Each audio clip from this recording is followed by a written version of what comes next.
परिचय। आज एक धूप वाला दिन है।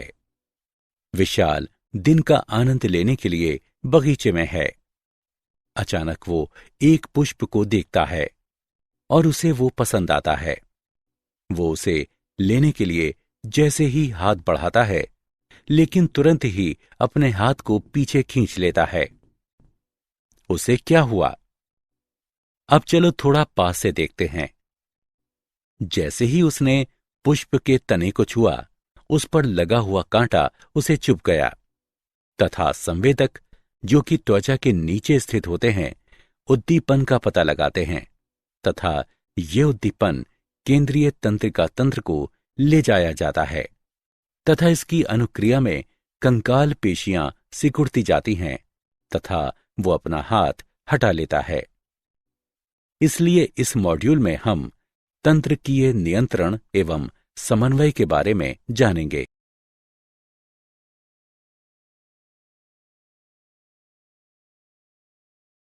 उद्देश्य।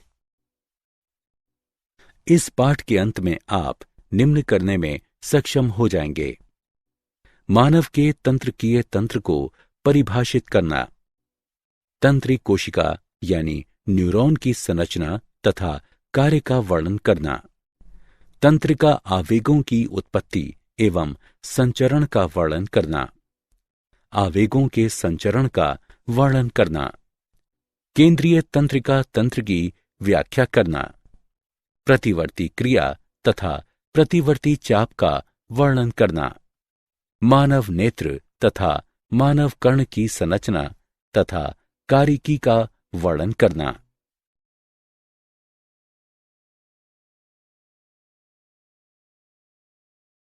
तंत्रिकीय तंत्र। तंत्रिकीय तंत्र शरीर की क्रियाओं को नियंत्रित एवं समन्वयित करता है। तंत्र कोशिका यानी न्यूरॉन तंत्रिकीय तंत्र की संरचनात्मक एवं क्रियात्मक इकाई होती है। ये शरीर के एक भाग से अन्य भागों तक सूचनाओं को ले जाती है। कशेरुकियों में कशेरुकियों की तुलना में तंत्रिका तंत्र कम विकसित होता है तथा इनमें कुछ तंत्रिक कोशिकाएं यानी न्यूरॉन्स ही पाई जाती हैं।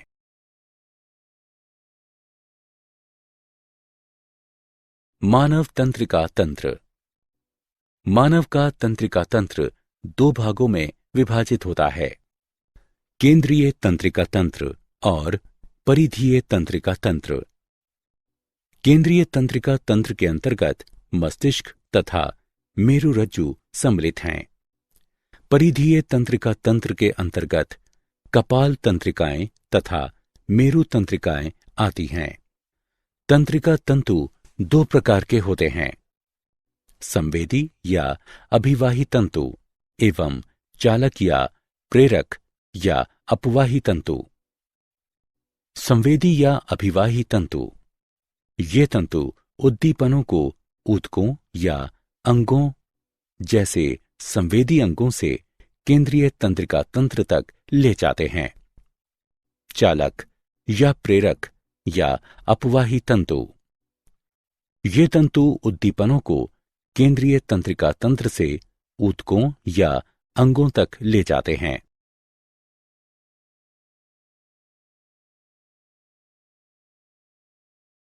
परिधीय तंत्रिका तंत्र।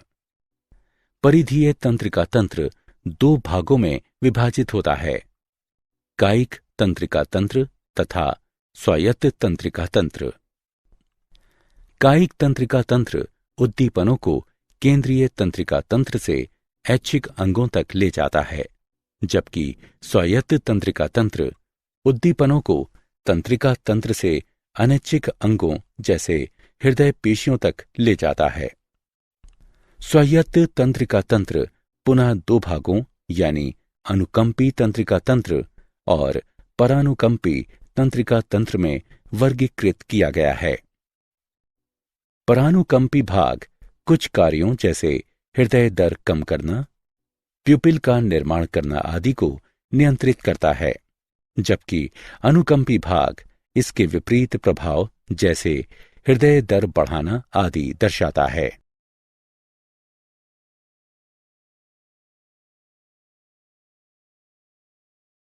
तंत्री कोशिका न्यूरॉन तंत्रिका तंत्र की संरचनात्मक एवं क्रियात्मक इकाई।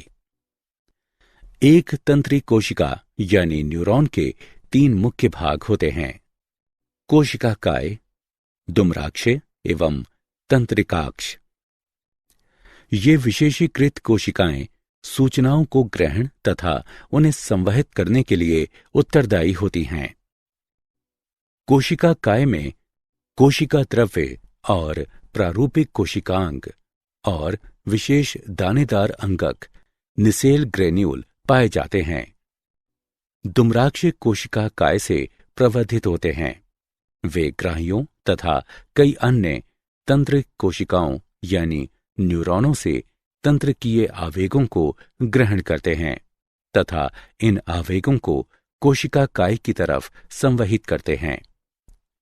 एक लंबा तंतु जो कि कोशिका काय से आवेगों को दूर ले जाता है तंत्रिकाक्ष कहलाता है।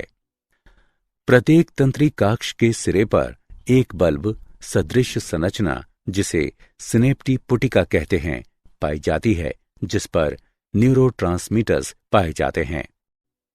तंत्रिक कोशिका 3 प्रकार के होते हैं, एक ध्रुवीय, द्विध्रुवीय तथा बहुध्रुवीय। एक ध्रुवीय, इनमें केवल एक ही तंत्रिकाक्ष उपस्थित होता है। द्विध्रुवीय, एक तंत्रिकाक्ष एवं एक दुम्राक्ष उपस्थित होता है। बहुध्रुवीय, एक तंत्रिकाक्ष तथा 2 या अधिक दुम्राक्ष उपस्थित होते हैं। तंत्रिकाक्ष 2 प्रकार के होते हैं, आच्छादी एवं आच्छादहीन। आच्छादी तंत्रिका तंतु श्वान कोशिका से ढके रहते हैं, जो तंत्रिकाक्ष के चारों ओर माइलिन आवरण बनाती है। माइलिन आवरणों के बीच अंतराल पाए जाते हैं, जिन्हें रेनवियर के नोड कहते हैं। जबकि आच्छादहीन तंत्रिकाक्षों में तंत्रिकाक्ष के चारों ओर कोई भी माइलिन आवरण नहीं पाया जाता है।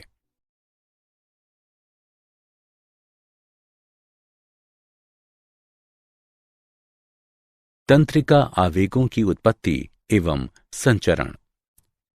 एक तंत्रिका आवेग एक संदेश होता है जो कि तंत्रिक कोशिका की जीव द्रव्य झिल्ली में वोल्टेज द्वारीय चैनलों द्वारा आयनों के गतिशील होने के कारण दुम्राक्षों अथवा तंत्रिकाक्षों के साथ संवहित होता है। विद्युतीय विभव के कारण वोल्टेज द्वारीय चैनल खुलते तथा बंद होते हैं, जिससे हम ये निष्कर्ष निकालते हैं कि वे उनके चारों तरफ लगने वाले विद्युतीय आवेश के द्वारा प्रभावित होते हैं।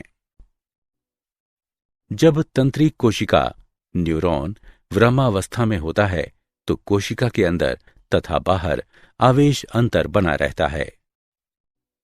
सोडियम पोटेशियम पंप के द्वारा यह आवेश निर्मित होता है तथा बना रहता है। पंप सोडियम आयनों को कोशिका के बाहर भेजता है, जबकि पोटेशियम आयनों को कोशिका में प्रवेश कराता है।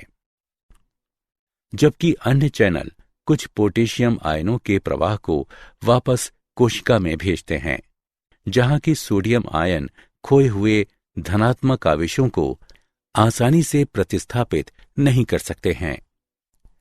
इसका परिणाम यह है कि कोशिका के बाहर कुल धनात्मक आवेश तथा अंदर कुल ऋणात्मक आवेश होता है।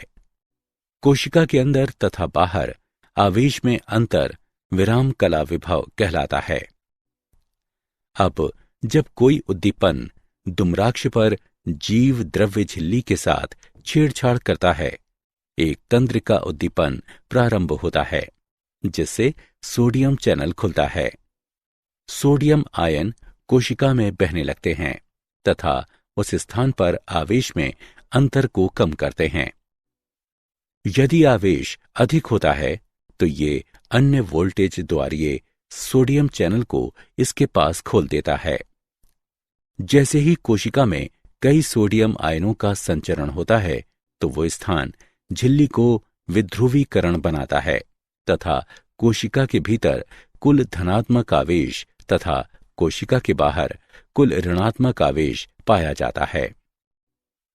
ये पड़ोसी वोल्टेज द्वारीय सोडियम चैनलों को भी प्रभावित करता है तथा ये उन्हें खोलता है एवं विध्रुवीकरण झिल्ली के साथ आगे बढ़ता है।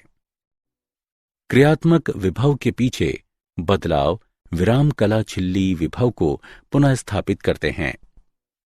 वोल्टेज द्वारीय पोटेशियम चैनल बंद हो जाते हैं, जिसके कारण कोशिका से बाहर की तरफ पोटेशियम आयनों का एक तेज प्रवाह होने लगता है, जिससे कोशिका के भीतर पुनः ऋणात्मक आवेश तथा कोशिका के बाहर पुनः धनात्मक आवेश उत्पन्न हो जाता है। सोडियम पोटेशियम पंप विराम कला झिल्ली विभव पुनः स्थापित करता है तथा कोशिका के भीतर तथा बाहर सोडियम एवं पोटेशियम आयनों की सही सांद्रता को पुनः निर्मित करता है।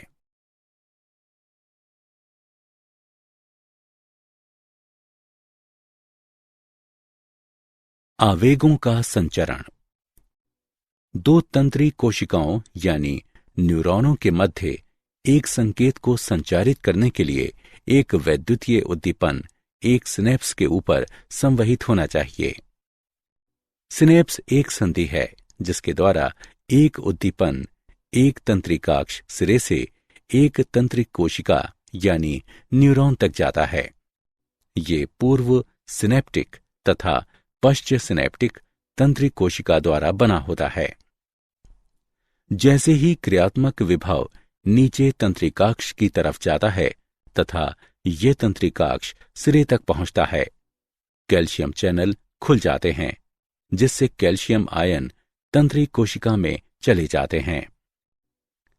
इसके बाद तंत्रिक कोशिका यानी न्यूरॉन न्यूरोट्रांसमीटर्स का निर्माण करता है तथा पुटिकाओं में उन्हें संचित करता है। जैसे ही कैल्शियम पुटिकाओं से बंध जाता है, पुटिकाएं न्यूरोट्रांसमीटर को पूर्व सिनेप्टिक झिल्ली की तरफ ले जाती हैं। जब पुटिकाएं तंत्रिकाक्ष सिरा झिल्ली के संपर्क में आती हैं, तो न्यूरोट्रांसमीटर सिनेप्टिक दरार में त्याग दिया जाता है। पूर्व सिनेप्टिक तथा पश्च सिनेप्टिक तंत्रिक कोशिका यानी न्यूरॉन के मध्य अंतराल को सिनेप्टिक दरार कहते हैं। अब न्यूरोट्रांसमीटर सिनेप्टिक दरार से विसरित हो जाता है तथा पश्च सिनेप्टिक तंत्रिक कोशिका न्यूरॉन पर उपस्थित ग्रहियों से बंध जाता है। पश्च सिनेप्टिक तंत्रिक कोशिका यानी न्यूरॉन पर पाए जाने वाले ग्रहियों को सक्रिय कर देता है तथा फिर ग्राही सोडियम आयनों को सुसाध्य विसरण द्वारा तंत्रिक कोशिका में प्रवेश करने देते हैं, जिससे पश्च सिनेप्टिक तंत्रिक कोशिका में एक क्रियात्मक विभव उत्पन्न हो जाता है। निष्कासित न्यूरोट्रांसमीटर्स सिनेप्टिक दरार में वापस विसरित हो जाते हैं तथा पुटिकाएं कुछ न्यूरोट्रांसमीटर्स को पुनः चक्रण करती हैं।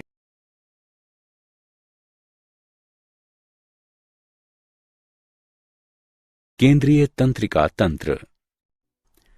केंद्रीय तंत्रिका तंत्र तंत्रिका तंत्र का एक प्रसारण तंत्र है। ये कपालीय गुहा में स्थित होता है। इसमें संयोजी ऊतक झिल्लियों की 3 परत होती हैं। बाह्य परत ड्यूरामेटर, आंतरिक परत एरेक्नॉइड तथा आंतरिक परत पायामेटर होती है। ये परतें कपालीय मेनिंजेज कहलाती हैं। पायामेटर तथा एरेक्नॉइड के मध्य के स्थान में मस्तिष्क मेरु द्रव्य भरा होता है। मानव मस्तिष्क को 3 भागों में विभाजित किया जा सकता है: अग्र मस्तिष्क, मध्य मस्तिष्क एवं पश्चिम मस्तिष्क।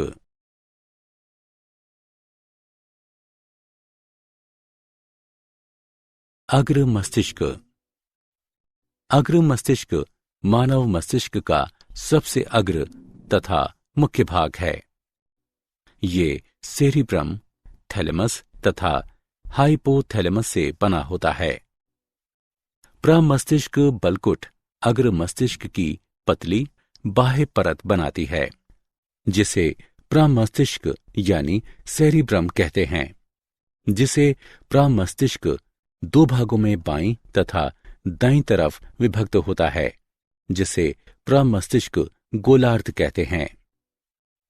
प्रामस्तिष्क बलकुट प्रामस्तिष्क को ढकता है। प्रामस्तिष्क गोलार्ध तंत्रिका तंतुओं के एक मोटे बंडल, जो कि कार्प्स कैलोसम कहलाता है, इनके द्वारा जुड़े होते हैं। प्रामस्तिष्क बलकुट मस्तिष्क के कुल भार का 80% से अधिक होता है। ये सोचने, भाषा का प्रयोग करने आदि के लिए उत्तरदायी होता है। ये ऐच्छिक कार्यों का नियंत्रण तथा संवेदी सूचना की प्रक्रिया भी करता है। थैलेमस धूसर द्रव्य का एक बड़ा भार होता है, जो कि प्रमस्तिष्क बलकुट के नीचे स्थित होता है। थैलेमस में एक जोड़ी अंड की आकृति वाली संरचना पाई जाती है, जो कि सूचनाओं को संवेदी ग्राहियों से प्रमस्तिष्क बलकुट में मस्तिष्क के संसाधन अंगों तक प्रसारित करती है। थैलेमस के ठीक नीचे एक मटर के आकार वाली संरचना उपस्थित होती है, जिसे हाइपोथैलेमस कहते हैं। ये शरीर के अनेक मुख्य कार्यों जैसे भूख, प्यास, तरल सांद्रता, शरीर के ताप और जनन प्रक्रिया आदि को नियंत्रित करने में सहायक है। लिम्बिक तंत्र परस्पर जुड़ी हुई संरचनाओं का एक समूह है, जो कि एमिगडाला, हिप्पोकैम्पस, थैलेमस तथा हाइपोथैलेमस के भागों से मिलकर बना होता है।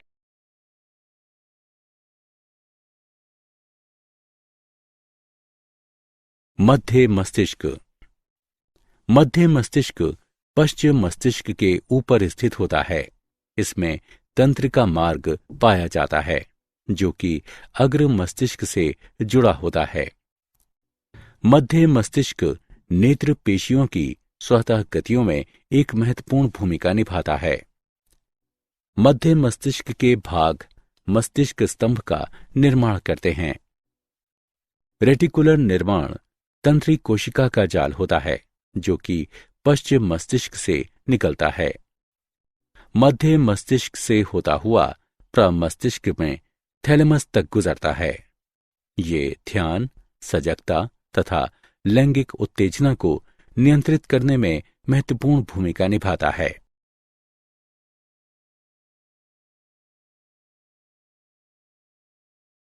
पश्चिम मस्तिष्क मस्तिष्क का सबसे निचला भाग पश्चिम मस्तिष्क कहलाता है। पश्चिम मस्तिष्क पोंस, अनुमस्तिष्क और मध्यांश यानी मेड्यूला ओब्लोगेंटा का बना होता है।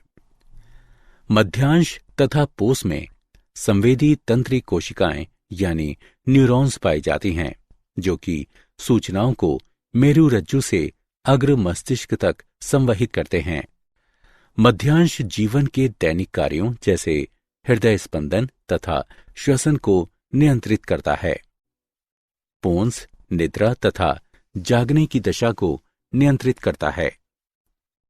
मस्तिष्क स्तंभ मेरुरज्जु को मस्तिष्क के उच्च क्षेत्रों से जोड़ता है।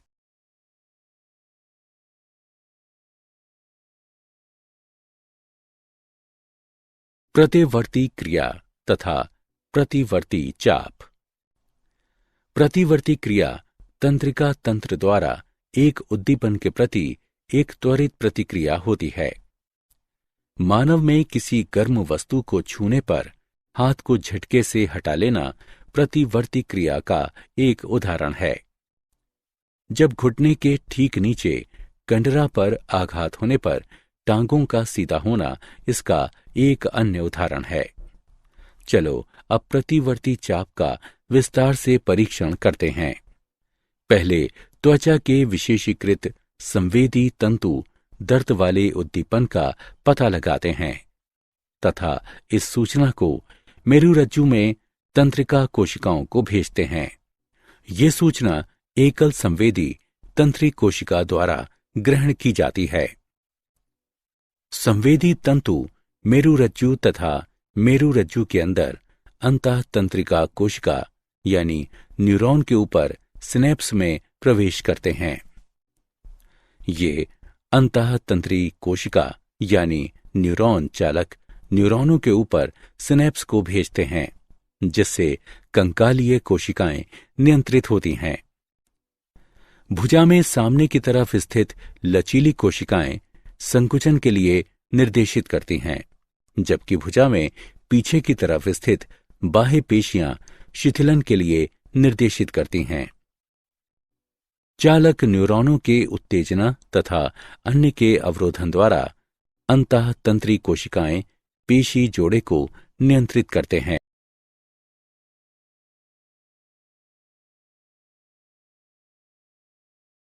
संवेदिक अभिग्रहण एवं संसाधन। नेत्र। एक जोड़ी नेत्र खोपड़ी में स्थित अस्थि गर्तिक, जिसे नेत्र कोटर कहते हैं, इनमें स्थित होते हैं। नेत्र के भाग। मानव नेत्र की भित्ति 3 परतों से मिलकर बनी होती है। बाहरी परत घने संयोजी ऊतक, जिसे स्क्लेरा यानी श्वेतपटल कहते हैं, तथा कॉर्निया की बनी होती हैं, जिसके द्वारा प्रकाश नेत्र के भीतर प्रवेश करता है। मध्य परत 3 भागों से मिलकर बनी होती है: कोराइड, पक्षमापकाय तथा आइरिस। कोराइड मध्य परत का सबसे बड़ा भाग होता है। पक्षमापकाय में चिकने पेशी तंतु पाए जाते हैं, जो कि लेंस की आकृति को नियंत्रित करते हैं तथा आने वाले प्रकाश पर फोकस करने में हमें सहायता देते हैं। आइरिस नेत्र का रंगीन भाग है, जो कि कॉर्निया द्वारा दृश्य होता है। आइरिस में एक गहरा छिद्र पाया जाता है, जिसे प्यूपिल कहते हैं। ये प्रकाश को नेत्र में प्रवेश करने देता है। आइरिस की चिकनी पेशी प्यूपिल के व्यास को नियंत्रित करती है। नेत्र की सबसे आंतरिक परत रेटिना कहलाती है। रेटिना पर पाए जाने वाले प्रकाशग्राहियों के 2 प्रकार शलाका तथा शंकु है। शलाका कम प्रकाश के लिए संवेदी होते हैं, जबकि शंकु केवल तेज प्रकाश में कार्य करते हैं। रेटिना में गुच्छिका कोशिका का तंत्रिकाक्ष नेत्र के पीछे एकत्रित होकर दृक् तंत्रिका का निर्माण करते हैं।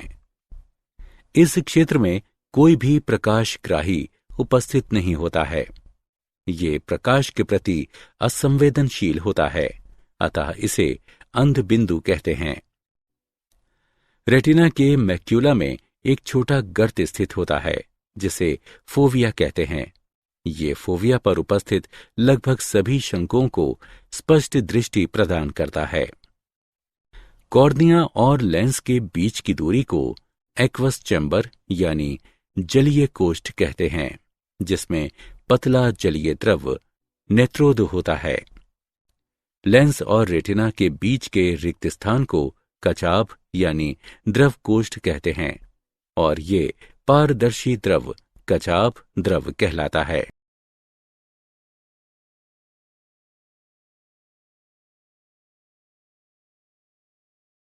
देखने की प्रक्रिया। प्रकाश किसी वस्तु से परावर्तित होकर कॉर्निया तथा लेंस के द्वारा नेत्र में प्रवेश करता है तथा फिर प्रकाश रेटिना पर फोकस होता है तथा शलाका तथा शंकुओं में क्रियात्मक विभव उत्पन्न करता है। नेत्र में प्रकाश वर्णक पाए जाते हैं, जो कि ओप्सिन तथा रेटिनल से बने होते हैं। प्रकाश ओप्सिन की संरचना को परिवर्तित कर देता है, जिसके कारण झिल्ली की पारगम्यता भी परिवर्तित हो जाती है।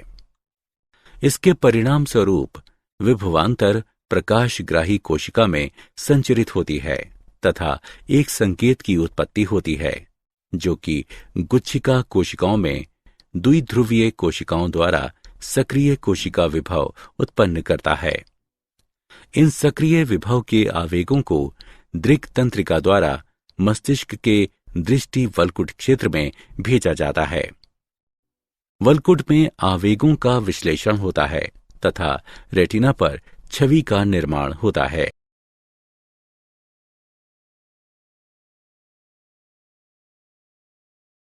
कर्ण। मानव कर्ण एक विशिष्ट अंग है। ये दो संवेदी क्रियाएं करते हैं, सुनना और शरीर का संतुलन बनाना। कर्ण की शरीर क्रिया विज्ञान। कर्ण को 3 भागों में विभक्त किया जा सकता है: बाह्य कर्ण, मध्य कर्ण और अंतःकर्ण। बाह्य कर्ण। बाह्य कर्ण उपास्थि की एक अनियमित आकार के टुकड़े को ढकने वाली त्वचा, पित्रा तथा कर्णपाली से मिलकर बना होता है। बाह्य कर्ण में एक छोटी ट्यूब, बाह्य श्रवण गुहा भी पाई जाती है, जो कि ध्वनि तरंगों को मध्य कर्ण तक संचारित करती है।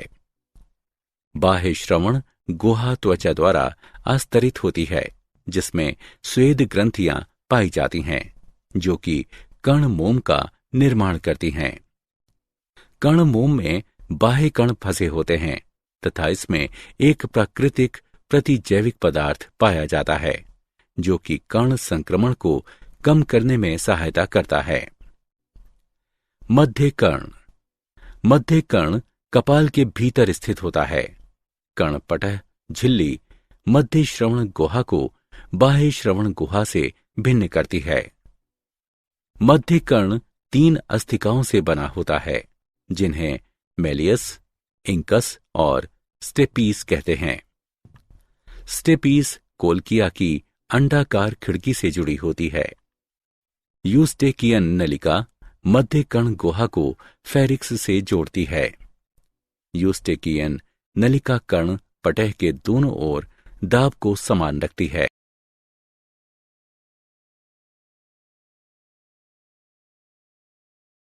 कर्ण की शरीर क्रिया विज्ञान। अंतःकरण।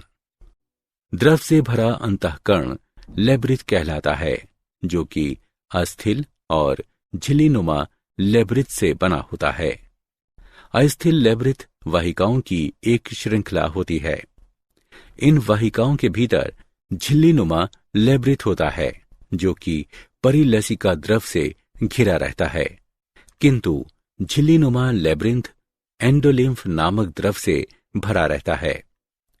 अस्थिल लेब्रिंथ के 3 मुख्य भाग होते हैं: कोक्लिया, अर्धचंद्राकार नलिकाएं तथा वेस्टिब्यूली, जो कि कोलिक्लिया तथा अर्धचंद्राकार नलिकाओं को जोड़ती है। कोलक्लिया में राइजनर्स तथा बेसिलर झिल्ली पाई जाती है। स्टेपीज के पीछे अंडाकार खिड़की पाई जाती है तथा अंतःकर्ण में बाहर की तरफ निकली हुई गोल खिड़की उपस्थित होती है। ऑर्गन ऑफ कार्टाई आधारीय झिल्ली के स्केला मीडिया पर स्थित होता है, जिसमें पाई जाने वाली रोम कोशिकाएं श्रवणग्राही के रूप में कार्य करती हैं। रोम कोशिकाओं का आधारीय भाग अभिवाही तंत्रिका तंतु के निकट संपर्क में होता है। रोम कोशिकाओं की श्रृंखला के ऊपर पतली लचीली टेक्टोरियल झिल्ली होती है। वेस्टिब्यूलर तंत्र 3 अर्धचंद्राकार नलिकाओं और ऑर्गन ऑफ ऑटोलिथ से बना होता है। प्रत्येक अर्धचंद्राकार नलिका एक दूसरे से समकोण पर भिन्न तल पर स्थित होती है। झिल्लीनुमा नलिकाएं अस्थल नलिकाओं के परिलसिका द्रव में डूबी रहती हैं। नलिका का फूला हुआ आधार भाग एम्पुला होता है, जिसमें एक उभार निकलता है, जिसे क्रिस्टा एम्पुलेरिस कहते हैं। प्रत्येक क्रिस्टा में रोम कोशिकाएं होती हैं। लघुकोश और यूट्रिकल में उभारनुमा संरचना मैक्यूला होता है।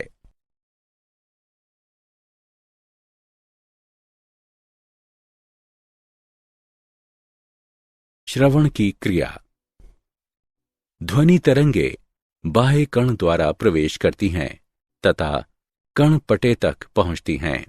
ध्वनि तरंगों के प्रतिक्रिया में कर्णपटह में कंपन होता है और ये कंपन कर्ण अस्थिकाओं यानी मेलियस, इंकस और स्टेपीस से होते हुए गोलाकार खिड़की तक पहुंचते हैं।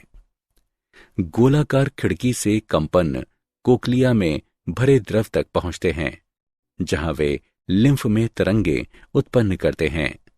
लिम्फ की तरंगे आधार कला में हलचल उत्तेजित करती हैं। आधारीय झिल्ली में गति से रोम कोशिकाएं मुड़ती हैं और टेक्टोरियल झिल्ली पर दबाव डालती हैं। फलस्वरूप संगठित अभिवाही न्यूरॉन्स में तंत्रिका आवेग उत्पन्न होते हैं। ये आवेग अभिवाही तंतुओं द्वारा श्रवण तंत्रिका से होते हुए मस्तिष्क के श्रवण वल्कुट तक भेजे जाते हैं, जहां आवेगों का विश्लेषण कर ध्वनि को पहचाना जाता है।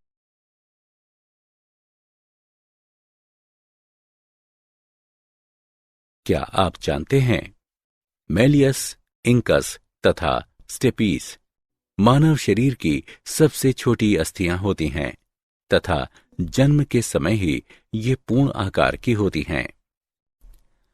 टेम्पोरल अस्थि शरीर की सबसे घनी अस्थि होती है। मानव नेत्र प्रत्येक घंटे में 36,000 बिट्स सूचनाओं की प्रक्रिया कर सकते हैं।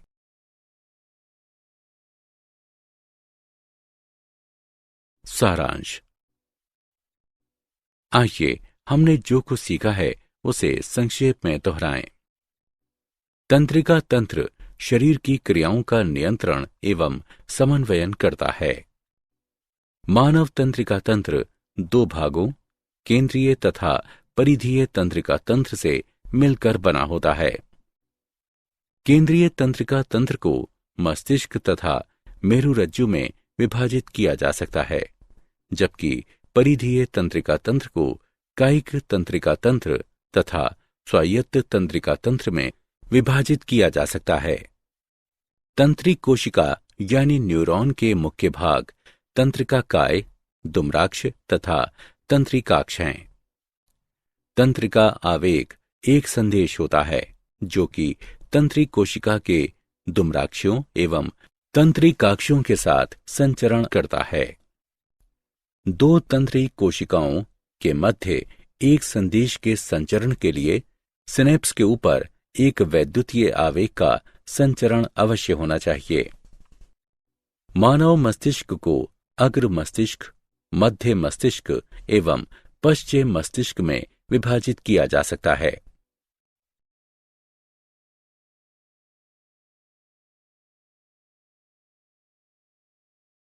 अग्र मस्तिष्क मस्तिष्क का सबसे अग्रभाग होता है। ये सेरिब्रम, थैलेमस तथा हाइपोथैलेमस से बना होता है।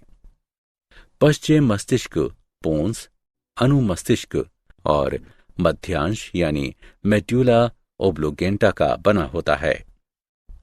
प्रतिवर्ती क्रिया तंत्रिका तंत्र द्वारा एक उद्दीपन के प्रति एक त्वरित प्रतिक्रिया होती है।